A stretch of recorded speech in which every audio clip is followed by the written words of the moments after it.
I hate being alone. And I know that's not something you're supposed to say out loud because it makes you sound needy or dependent or like you can't function without people around you. But I'm not saying I can't function. I can function fine. I go to work, I handle my stuff, I take care of myself. I'm not falling apart. But there's a difference between functioning and actually feeling okay. And most of the time I'm functioning. I'm just not feeling okay. And the not feeling okay part is the part I keep to myself. Because nobody really wants to hear that the person they think is fine is actually just really good at pretending. And the thing is, I don't hate every kind of alone. There are versions of alone that I'm fine with. I'm fine being alone at the grocery store. I'm fine eating lunch by myself. I'm fine driving somewhere with no one in the passenger seat. Those versions of alone are just practical. They're just life. They don't bother me. What bothers me is the emotional version. The version where you're sitting somewhere, could be your room, could be a party, could be anywhere, and you realize that nobody in that space really knows you. Like they know your name, they know your face, they know the version of you that shows up and laughs and contributes and keeps things light, but they don't know the version that goes quiet at night, the version that overthinks everything, the version that wonders if anyone would notice a shift in your energy or if they'd just keep scrolling. And that's the loneliness I'm talking about, not the physical kind, the invisible kind, the kind where you can have a full contact list and still feel like there's nobody to call, the kind where you can be in a group chat with 20 people and still feel like you're on the outside of something, the kind that doesn't care how many followers you have or how many people said happy birthday or how many invites you got last weekend. Because loneliness doesn't count heads, it counts depth. And the depth is what's missing. And I think what makes it worse, at least for me, is that I'm usually the person people come to. I'm the listener. I'm the one who asks how you're doing and actually wants to know. I'm the one people call when they need to vent, when they need advice, when they need someone to just sit on the phone and be there. And I do that gladly. I like being that person. But what nobody talks about is what happens when the listener needs someone to listen. Because the thing about always being the strong one, the dependable one, the one who holds space for everyone else, is that people start to assume you don't need the same thing back. They assume your silence is strength. They assume your stability means you're fine, and they stop checking. Not because they don't care, because you've trained them not to worry about you. You've been so consistent at showing up for them that they've never had to show up for you. And one day you realize the door only swings one way, and the one way is toward them, and nobody's walking through it toward you. And that realization doesn't hit you all at once. It builds. It builds in the moments you don't talk about. The moment after a long conversation where you help someone through something heavy and then you hung up and sat in your car and thought, I wish someone would do that for me. The moment you posted something vulnerable and the people who usually comment on everything went quiet. The moment you reached out to someone just to talk and the conversation lasted 4 messages before they stopped responding. Those moments. Each one on its own is nothing, but stacked on top of each other over weeks, over months, they start to form a picture. And the picture is this: you are more available to people than they are to you. And the imbalance is the loneliness, not the being alone, the being unmatched.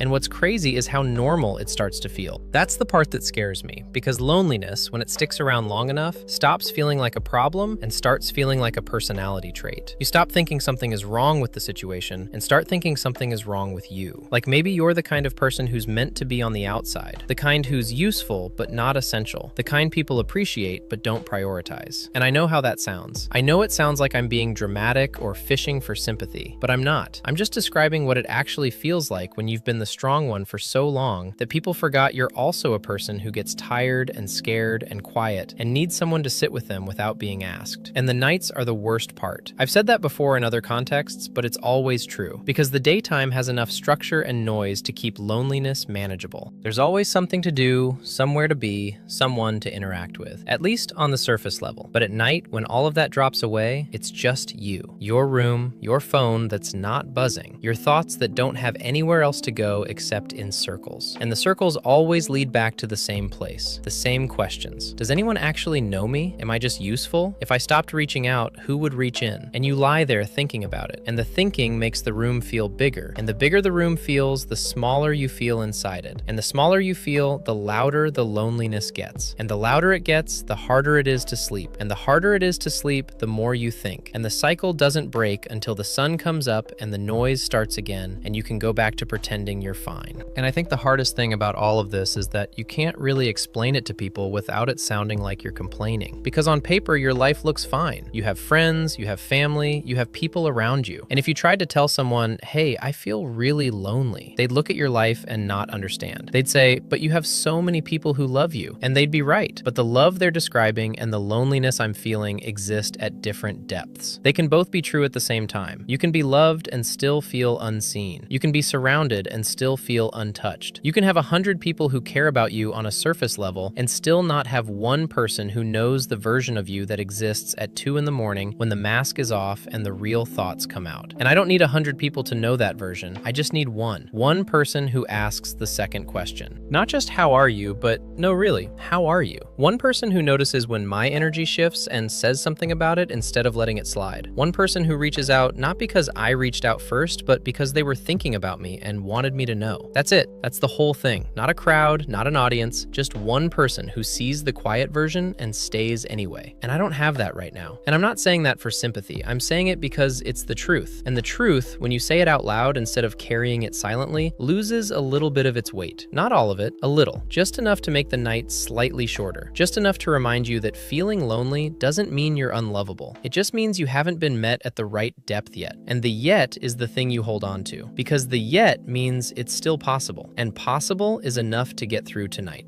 And if you're sitting somewhere right now feeling this same kind of alone, the kind that doesn't show up on the outside, the kind that sits underneath the functioning, I just want you to know something. You're not weird for feeling it. You're not broken. You're not asking for too much by wanting someone to see you beyond the surface. That's not neediness. That's just being human. And being human means sometimes the loneliness gets loud even when your life looks fine. And that's okay. That doesn't mean something is wrong with you. It means something is missing. And missing isn't the same as broken. Missing is just incomplete. And incomplete things can be completed. Not always on your schedule, not always in the way you imagined, but they can be completed. And until they are, you keep going. You keep showing up. You keep being the person who listens, who cares, who holds space. And you hope, quietly, privately, without saying it out loud because saying it feels too vulnerable, that one day someone will do the same for you. And that hope, the small, tired, still burning version of it, is the thing that tells me you're going to be okay. Not because the loneliness will disappear tomorrow, but because the fact that you still want connection means you haven't closed off. And as long as you haven't closed off, the door is open. And open doors, even in dark hallways, are how the right people eventually find their way in.